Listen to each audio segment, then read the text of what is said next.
Today marks 3 months since Chicago and Taylor Casey was last seen at a yoga retreat in the Bahamas. The retreat, advertised as a month to simplify, to reset, and reconnect with yourself. But halfway into Casey's retreat, she went missing, leaving her mother, her family, her friends desperate to find her.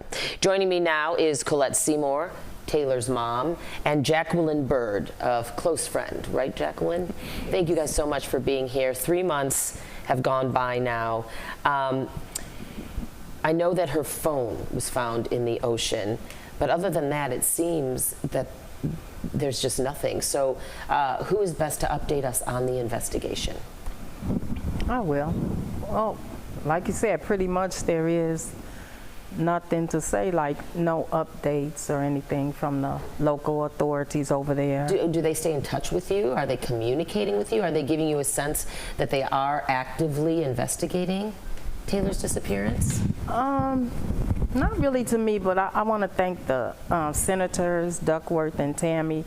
Their offices have been staying in touch with us and talking to the U.S. Embassy over there. And giving us, I don't know if I could really call them updates, but what little they get from the local authorities over there. Is there anything other than her phone? I mean, is there a specific location where it's believed that she was last seen? At the yoga retreat. At the actual retreat itself? At the yoga retreat, yes. Okay. That's when she was last seen. I know in the past that perhaps yourself and also friends of Taylor's have stated that they are concerned that because Taylor is a transgender woman, that the case might not be taken as seriously as it should. It may not receive top priorities.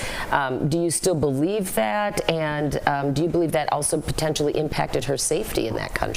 Why don't I ask you that, Jacqueline? Absolutely. I mean, I think we all believe that both Taylor being black and trans had a lot to do with the fact that we've had to work so hard to keep her story out there.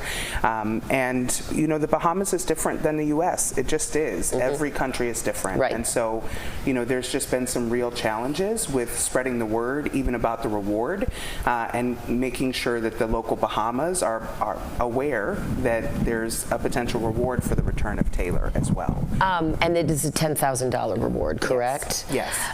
Okay. And what about, was there any communication with Taylor before her disappearance in terms of saying that maybe she was concerned for her safety or anything like that? Or was everything seemingly normal before she went missing?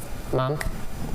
To me, something was off with Taylor because I talked to Taylor on the 18th. Taylor had called me and mentioned to me that it was hard. It was hard at the yoga retreat, you know, and something was off. I don't know if Taylor didn't want to alarm me or anything like that, but I just felt like something was off.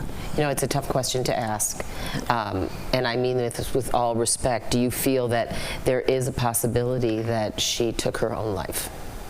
Not at all. Not at all.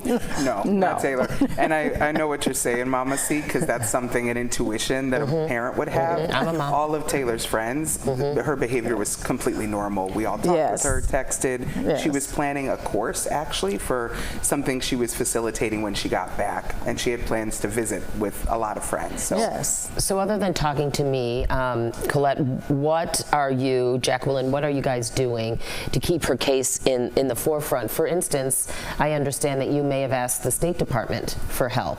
Is that something that's ongoing, that request, or? Yes, it is ongoing. The State Department is very helpful. You know, they're staying in touch with the U.S. Embassy. They're calling. I'm getting like weekly calls from the somebody from the State Department. With, I wouldn't say really updates, but just making sure that we feel like they're not just ignoring the case and forgetting about it. In addition to our, to the senators and stuff also staying in touch with you. Yes. I have a final 2 very quick questions. One, what one thing should the Bahamian authorities be doing that they aren't, that you think they should be? I think they should be inviting the FBI into the case. You know, the FBI has to be invited in, and they don't seem to want to do that fully. They have the FBI doing a couple of things, but they're not inviting them to take over the case. So you'd like to see that happen next. Yes, And then finally, please. and I'm sorry, you know, time constraints, just finally, how are you coping? God is my strength. God is getting me through this. Jacqueline? Support from the family and friends. Yeah. It's been indescribably horrible. Like, that's just the Yeah. truth. And we are just desperate to find our friend. And, of Yes. course, Mama C to find her daughter. 3 Yes. months is, it's unimaginable.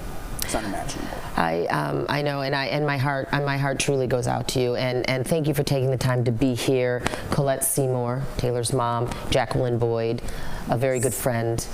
Please stay in touch with us, and we, of course, will continue to highlight this case in hopes that there are some answers soon. Thank you so Thank much. you. And thanks to everybody who's been supporting and resharing and donating. It is making such a difference. Thank you to the communities. Yes.